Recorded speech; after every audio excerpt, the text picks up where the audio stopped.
Mənə bircə kəlmə can söyləsəydin, O bircə kəlmənə min can verərdim. ömrümü, günümü dərd eyləsəydin.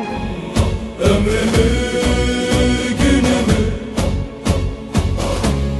dərman verərdim. O çağlar necə də mənə haydılar, Gönlümə gözüme şəfəq yaydılar. keçən günlərimi qaytaraydılar. Gelen günlerimi kurban vererdim. Qaytaracam baba.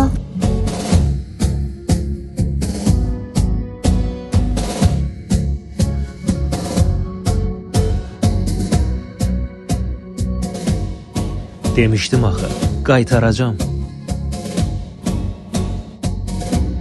Zəfər gününüz mübarək.